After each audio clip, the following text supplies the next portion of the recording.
years, and happy to be a part of the course. Looking forward to learning more about Flipped Classroom and sharing experiences with using it. I have a particular interest in the Flipped Classroom as it pertains to professional development. So I do a lot of teacher training, both in the BA program, and also I teach teachers here at the university how to give their content courses in English. So that's kind of where I'm coming from. And again, just looking forward to sharing experiences and learning from everyone else. So thank you. So I'll unmute my microphone. Go ahead, April. My boys are about to jump in, so I'll mute. No, my name is April Gudenrath, and I've been part of the Flipped movement, cadre, whatever you want to call it, for about 10 years.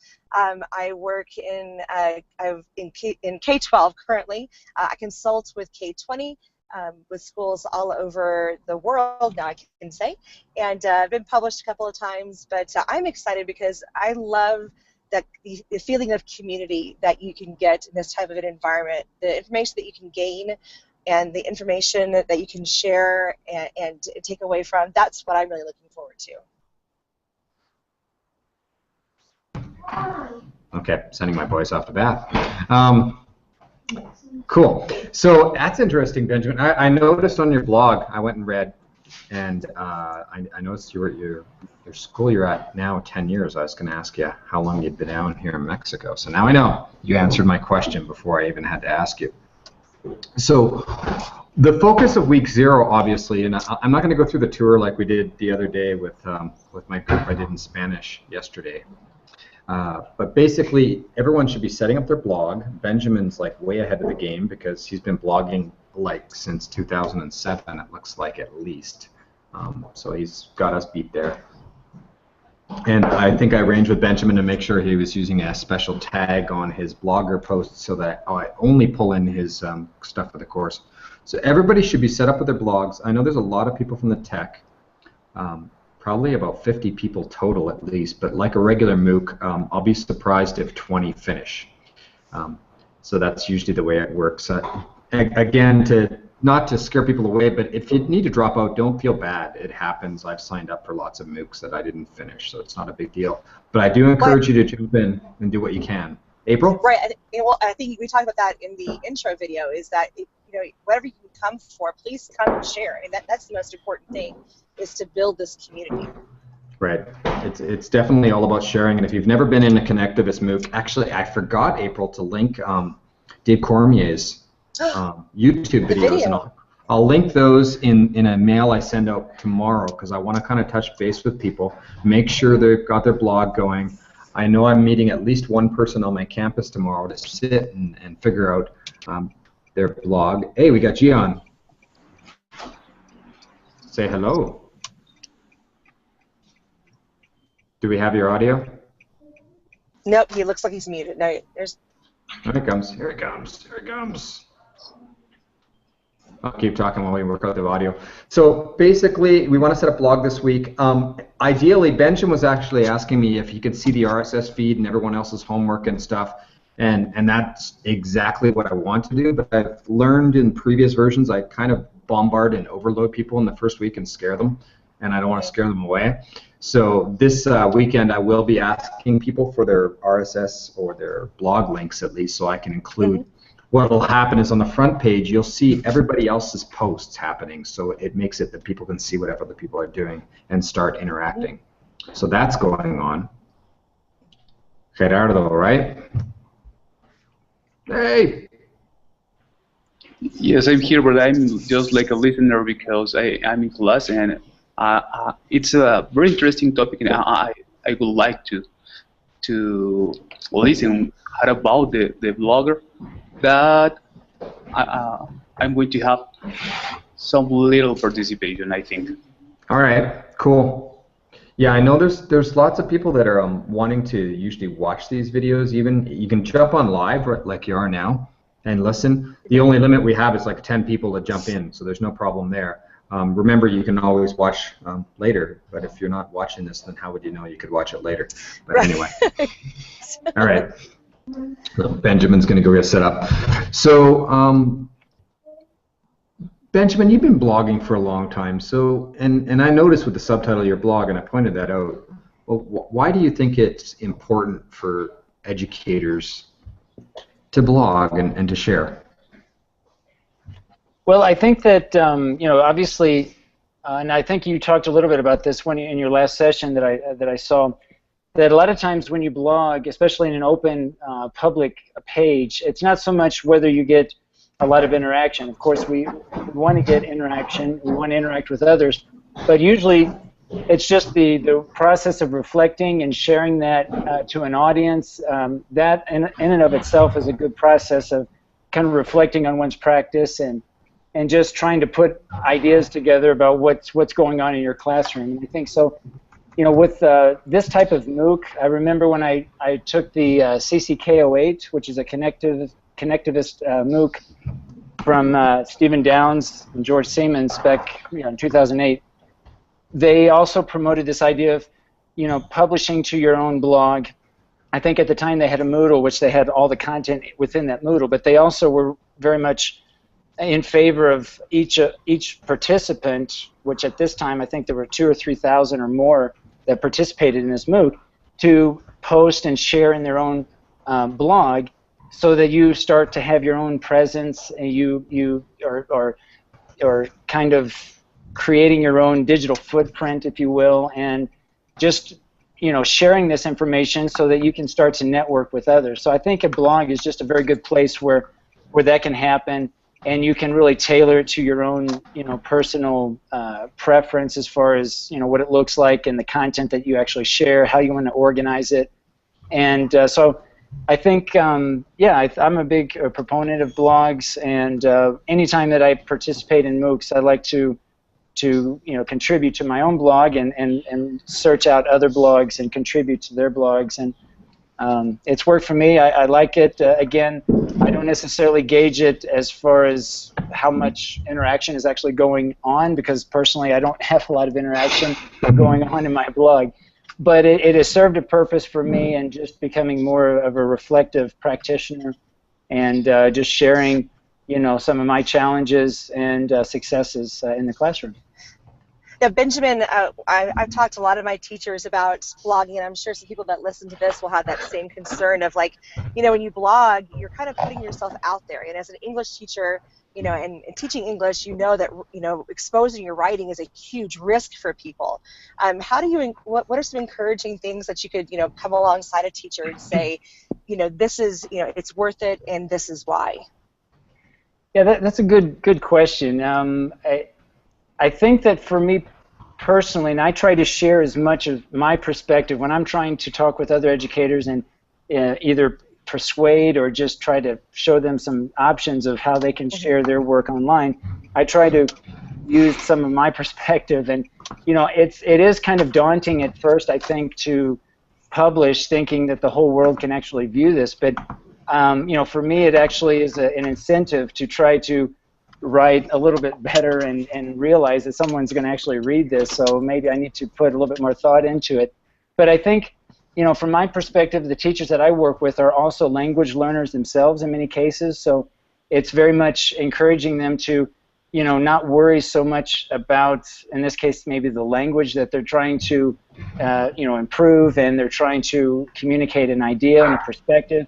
And anytime that you can get teachers within the same institution to support each other, that is, when you're talking to the whole group, encourage them to reply to each other, kind of start on a smaller scale, not so much think of contributing to just any blog, but if they know each other, maybe they're more inclined to contribute and start that process of getting used to the fact that that their ideas are going to be shared, and that others could interact. So I think maybe that's the interaction that happens within colleagues that maybe they know personally to start with could be encouraging for them. But I also think courses like this also, just by participating and connecting with others, I think is another good way to connect with actually with educators outside their own institution. So I think I see it kind of from two perspectives. One, kind of an internal institutional plan of attack, or look at it like these MOOCs, which are very prevalent now these days, where, again, most MOOCs are promoting blogs, and it's really a good way to get started, even creating a blog and just contributing around a common set of ideas. Excellent. Anna Maria Leal just joined us. I don't know if she has audio and can say hello. She's muted. We'll see if she jumps in. Feel free to jump in anytime. I like those points, Benjamin, about the internal and the external kind of plan of attack of doing a MOOC or reaching out with blogs or even these Google Hangouts. You could be on one of these Google Hangouts like every day or like 3 times a day. There's always someone mounting one up and say, let's chat about blackboards or pink chalk or whatever the topic is for the day. And it's really, I find I want people to jump in and join, and it's hard to get them to, and people kind of need to lurk and just watch for a while, and then they get active, and that's fine too. I think there's paces to go through on that.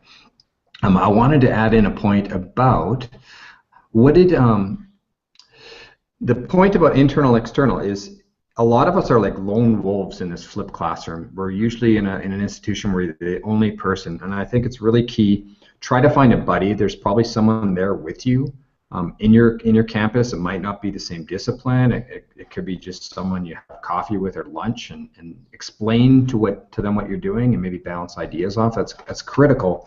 And then you might, because you're the lone wolf, you want to reach out to this community. There's a massive community in flipped class. I can't remember if Benjamin found me through Max TESOL or he found me through flipped class. I'm guessing Max TESOL because I gave a talk for them a few weeks ago, but I'm not sure. But you run into people randomly, and you start to build a community, and that's really important. Ana Maria, are you there? Or are you just listening in?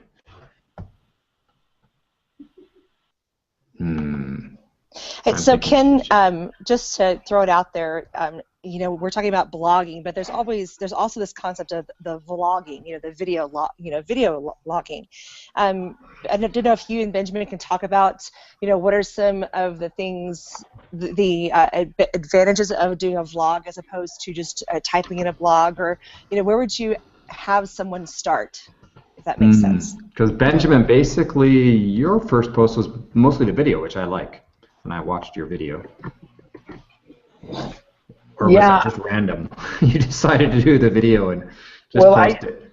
Well, from my own perspective teaching and working with my students, I use a lot of video for various reasons. They could be more as a tutorial.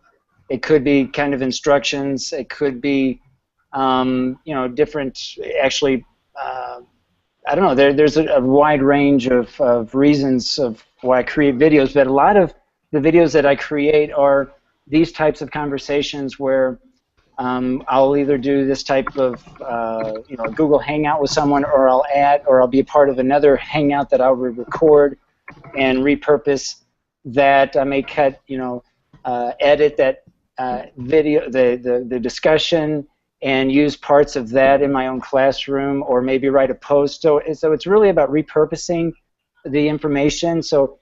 And like you mentioned, a lot of this just happens. I think we found each other on Twitter. I think that's how I came across your name. And so one thing leads to another, and you start finding ways to work more efficiently using the resources and the content that you're creating, whether that content you're creating yourself or through, you know, discourse or conversations with other people. So it's really just trying to kind of maneuver and manipulate the data to serve your purpose, both as a learner and as an educator. Yes, as an English teacher, we always talk to our students about publishing for an authentic audience, and I think it's important for teachers to model that for their students. And this is a great platform, a great way to be able to, you know, show your students that, you know, this is an authentic platform, this is an authentic audience. People are looking at this, and that modeling piece, I think, for me, has helped my students quite a bit.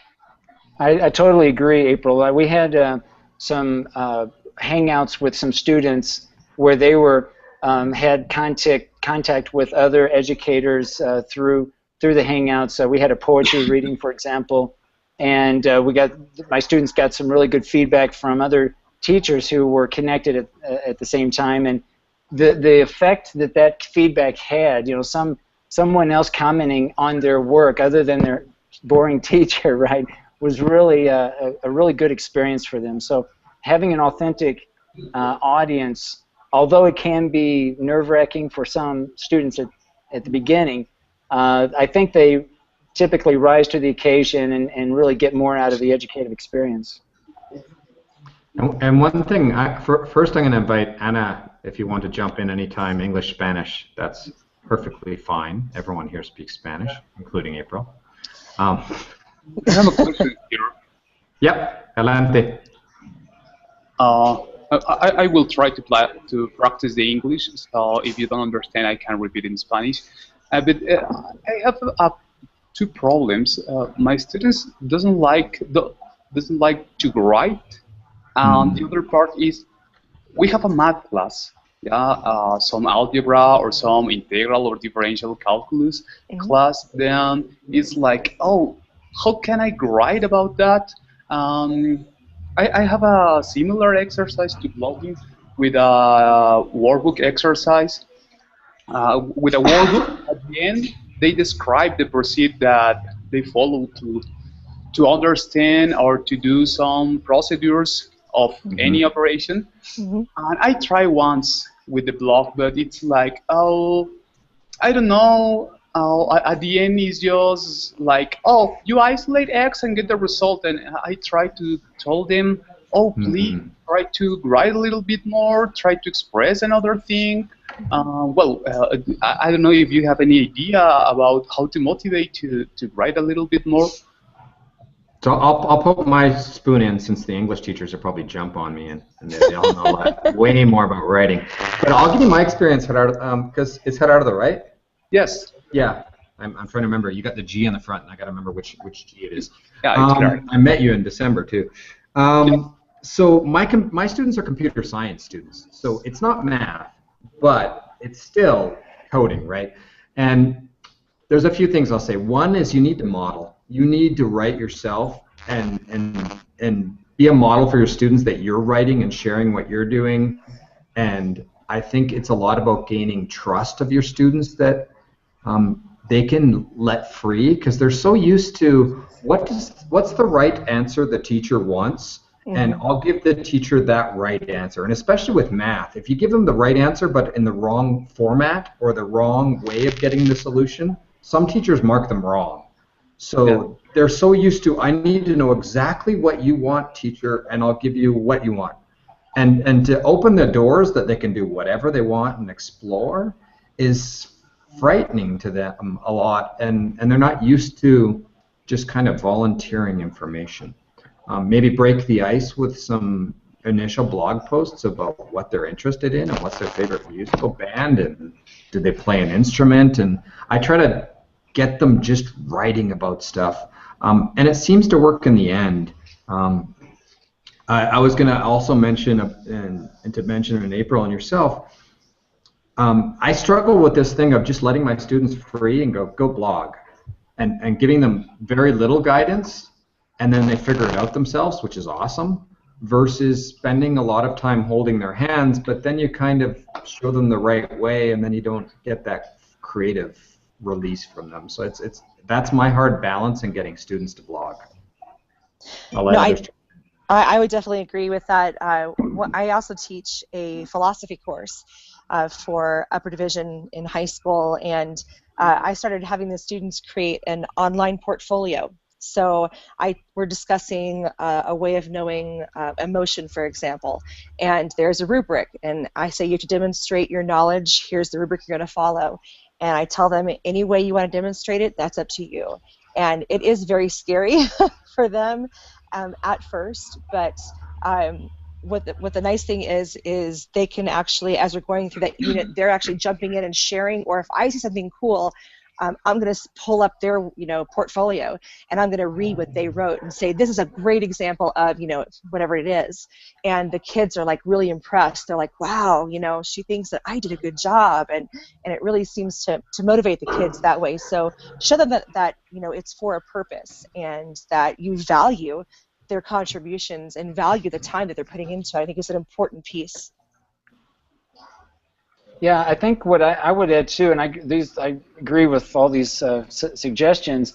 You might want to look up performance tasks. Wiggins and McTighe's Understanding by Design. They talk about the idea of performance task and using what's called what they call the GRASPS framework. And GRASPS, GRASPS, is an acronym for setting goals, that students have a role, that there's an audience, that there's a standard, there's a purpose for doing the activity, there's a product, there's a process, but it basically includes setting up the activity, in your context, some sort of mathematical problem, but trying to frame that mathematical problem in some sort of real context, whether that's problem solution context, whatever that is. But if you can design it in such a way that they buy into this activity, and you can make it as authentic as possible, as we've been discussing today, and even using rubrics to kind of guide them along as to your expectations for that. Try to bring the math that typically is kind of abstract, bringing that into the concrete, more of a concrete situation.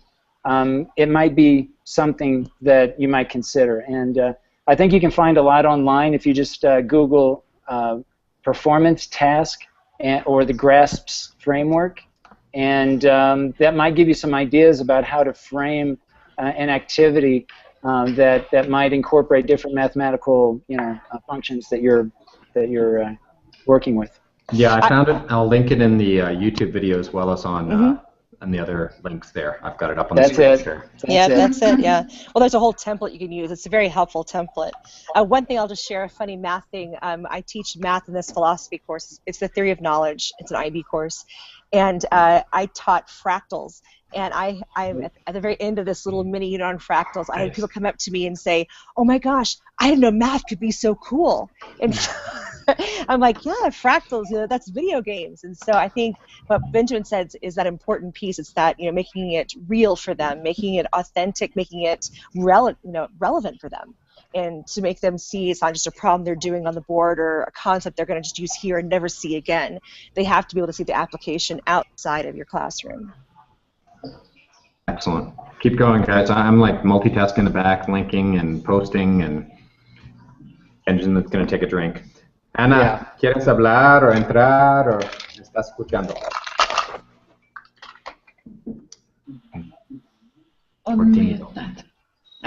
Sí. Hola, no, ¿sí me escuchan? Claro que sí. Hola, buenas noches. Bueno, yo doy clases de ética, y parte de lo que considero un problema, que ahorita decía April que da clases de filosofía, pero considero que a los alumnos, yo sé que soy parte de la motivación, ¿no? Pero, por ejemplo, el día de hoy les pedí que vieran una película, y para mañana poder retomar la película, la actividad que hicimos en el salón, y con eso construir un aprendizaje como detonante de problemas éticos. Pero no sé, a veces me cuesta trabajo porque considero que este tipo de materias necesita mucho el profesor estar observando las actitudes también del alumno. Entonces, porque de ahí pueden detonar otras inquietudes por parte de ellos. ¿Cómo podría yo utilizar esta herramienta para, por ejemplo, el blog, ¿no? ¿Cómo podría yo utilizarla dentro de la materia si los chicos demeritan en muchas ocasiones este tipo de materias, ¿no? Que son como que las consideran las de relleno, las que pues todo está bien fácil todo, por eso no ven después los videos, porque también utilizo videos y y que hagan investigación bueno, que hagan investigación en Internet, ¿no? Entonces ellos consideran que es algo muy fácil. Entonces, a ver, perdón. I'm going to try to recapitulate in English/Spanish. Sí. One of the main problems is you're getting there's a few problems. One is this is like the extra course that's not part of my degree program, and I have to take this, or what we call in the Tec de Monterrey, and maybe Benjamin's run into this, they're called the relleno course, where it's just the extras. The other problem is we assign students to read videos or not read videos, watch videos, or read something from the book, and it's like pulling teeth getting them to actually do it. My theory is they're not actually doing the reading or watching the videos or the content at home because they know if they come to class, the teacher's going to present it all to them and even condense it into a PowerPoint presentation, so the students aren't lazy, they're just extremely efficient. And why the heck would they read it if they can get it from the teacher in 5 minutes instead of an hour of their own time? So what happens is you need to build up the trust level that the students know there's really value, and we'll get to that with the eye of Flip, the intentional content. There's real value in actually watching that video. And maybe make it more active, that they can, everyone's watching it at the same time if possible, and they could create a back channel in Twitter or WhatsApp or something else while they're watching it, kind of like they're watching the Oscars. Maybe it's not so much fun as watching the Oscars, but try to create some kind of back channel or interaction between them, as opposed to just I watch the video and then I come and take a quiz. Does someone else want to jump in on that? I've got a lot to say, but I'll let others talk. Sí, no, sí, estoy escuchando y sí, me parece, pues sí, voy a ir implementando ahorita, aprovechar que la estoy dando en verano para poder hacerlo, ir experimentando, porque sí, aparte, por ejemplo, recomiendan grabarnos en video y todo, y no me gusta mucho eso, pero bueno, es parte de la evolución de la educación, ¿no? Entonces, pues sí, me parece muy buena idea. Sí, muchas gracias. Y algo importante ahí, Ana, I'm going to change to Spanish. Algo muy importante ahí es, los alumnos, aunque dicen que es relleno, quieren ver su maestra. Entonces, si tú puedes grabar video, a lo mejor tú puedes grabar un segmento de video de 1 minuto, 2 minutos. Aquí vamos a ver el video de bla, bla, bla, bla, bla, y eso es lo que pienso que es muy importante. Y fíjate el color del suéter, de bla, bla, bla. Pone algo enfrente y a lo mejor un resumen después y poner el video. Algo que es una opción pero nunca he hecho y no sé cómo va a funcionar es tú puedes grabar un video de tú viendo el video y haciendo comentarios encima del video. A lo mejor suena muy complicado, es posible, tenemos que cuidar un poco de derechos de autor ahí, pero puede ser muy interesante como un video de tú viendo el video y poniendo tus comentarios encima. Ok. Let me see if someone else has something as well. Sí, sí, muy bien. Gracias. Benjamin or April? Spanish or English, I don't care. Benjamin. Okay, I guess I'll jump in. The only thing that I would add, if, Ana Maria, if you could leverage the videos, because really, if you look at the work, whether they do it inside of class or outside of class, but if they see value in either viewing the videos or whatever you're asking them to do outside of class, if they see a value in doing that outside of class that will enable them to do something in class, that they see the link thinking, okay, I need to do this thing outside of class, whatever it is with the videos, this will help me inside of class, you know, maybe that might be something that might help. I know from my students here in Mexico that, you know, this one of the, you know, ideas of the flipped classroom is you watch videos or lectures outside of class, which then frees up and, you know, theoretically offers more of a dynamic inside of class. But that doesn't always, in my case, work, and it's a cultural thing.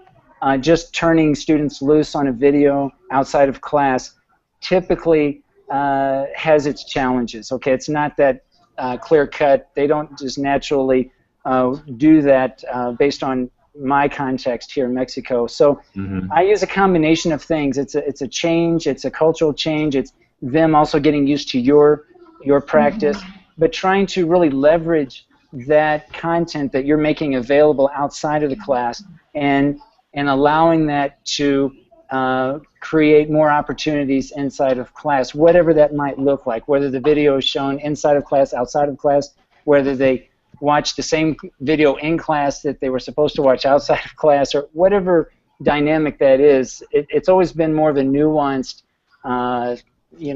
situation as far as trying to really leverage this content that we're creating and just seeing what works.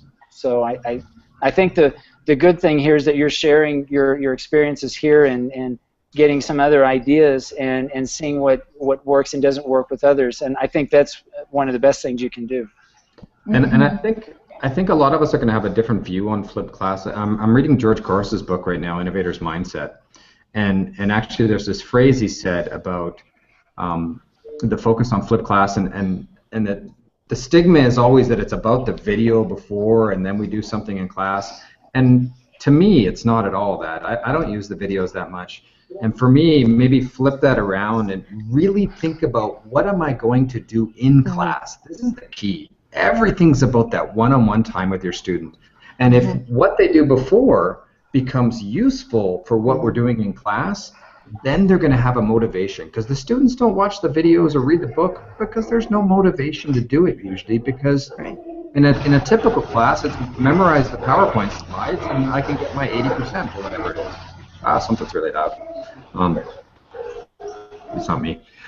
So really think about what is the important part that we can do in class, because as John Bergman says in his book, it's really what is the best use of our one-on-one time, and that's the time in the class, and really put more of the focus on that part and not worry so much about what the pre-load up time is into the class. I would even say that in a traditional classroom, at the Tech, we have this 3 hours of class time, and they're supposed to be doing 5 hours outside of class. I'm lucky if they do 2, right? And I'll be happy if they're doing 2. So if we just don't worry so much about what happens outside and really focus on what happens inside, I think that's a good focus for everybody. Oh, that makes sense, Ana? Perdón. Sí tiene sentido lo que estoy diciendo. Perdón, es que estaban ladrando mis perros, perdón. Sí, los escuché. No te preocupes. De hecho, sí tiene sentido y me están surgiendo algunas ideas importantes que puedo, dentro de un blog, de que ellos participen y que se retroalimenten entre ellos también, donde la actividad sea activa de alguna forma sincrónica y también realicen reflexiones de forma asincrónica dependiendo lo que se haya trabajado dentro del salón. Entonces, ahí me gustaría complementar un poquito, bueno, no complementar, sino como con respecto a la idea que daba aquí en el principio sobre el asunto de grabar los videos. Más bien, Ana María, creo que los que no estamos acostumbrados a vernos somos nosotros. Los chicos, los estudiantes nos ven todo el tiempo, todos los días, a toda hora, y nos ven así como somos, y nos oyen así como hablamos. Entonces, la verdad es que no hay que tener ningún miedo en ese sentido. Algunas ocasiones, incluso me ha pasado, no sé, por ejemplo, ahorita que ladraban tus perros, pues de repente agarras a uno y se los pones ahí, se los presentas y les dices, este es Buffy, y ya, después lo llevas otra vez, ¿no? Los videos no tienen que quedar así como perfectos. Al contrario, esta parte de la cotidianidad, pues incluso hasta lo va haciendo como estrecho. Si entran al canal de YouTube, if you enter the YouTube channel for the previous versions of the course, the one last winter, like February, May 2015, yeah, 15. Gabriela was doing this course, and she did her videos. Actually, it was the semester before, and she'd have her dog up in her lap every once in a while. There was a dog on top of her, and it was. Your students will like this if your videos are more personal and they get to know you. I think it's essential as educators to break or to gain confidence of our students and have that social connection. We get so much more out of the students and them out of us when we break down that barrier. So don't be afraid to look silly on the video. I mean, don't grab your nose too much when you're on the video and stuff like that, but it's not a big deal, and the students do appreciate it. Ok, muchas gracias, sí. Good point, Gerardo. That we never Sí. see our faces, but they do every day, all day. I didn't think of it that way before. Anything else to add while closing up, April or Benjamin or Gerardo or Ana? It's nice that the time zipped by. It did. No, I learned some really great stuff too. I would also just throw out there that I did some research on active learning and what it looks like in a college level classroom, and there's so much out there, so many really cool activities, so many resources. And Ken, I can send those that to you. We could put it out there, to link. Because it's really cool, because I can go look at a college chemistry course and I can't do the chemistry, but the activity could be something I could take into another classroom. Those skills are transferable, so it's really awesome to be able to take things from other people and share that information. Gerardo, Ana, or Benjamin? No, just thank you. Nice to meet all of you. Thanks.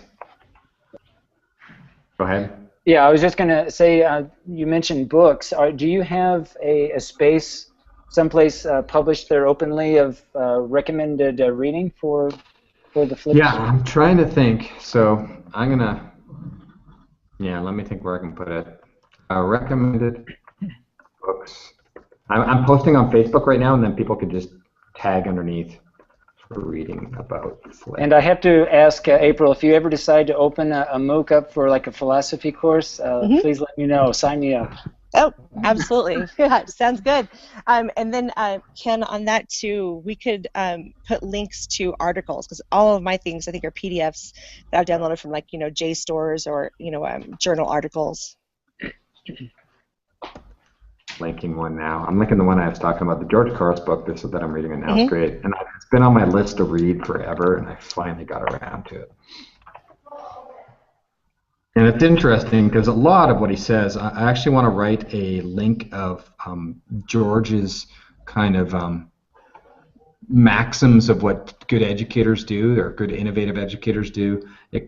I'm looking at it right now, and I think there's a direct mapping to the 4 pillars of Flipped Classroom, and I want to write that blog post to kind of explain that we're all doing the same thing, and I actually don't like being pigeonholed into this flip word. It's an unfortunate thing that we have to put labels on things, and the label's nice to grab onto at first for many educators, but then we kind of grow around it and past it, or we've already been doing it, is what a lot of you will find when you're looking at this. And I know Benjamin's probably thinking a lot of that while he's looking at this as well. Yeah. All right. Well, thank you everyone for joining us. This has been awesome to crank out more than 30 minutes. We'll be doing this every Wednesday at noon. That's Central Daylight Time, or Mexico Central Time, and 8 p.m. on Thursdays. And again, Central Daylight Time or Mexican General Time. And I thank everybody for joining us today, and I'm going to hit the stop broadcast button. There's still time to jump in. Basically, we start the first pillar of flipped learning, F, which is for flexible environment, next week. So if you can still jump in and set yourself up, I think we have about 50-something people on the mailing list. We'll see how many people are actually writing on their blogs by the end of this weekend. And thank you everyone for coming, and I'll hit the stop broadcast button now and we get the back channel.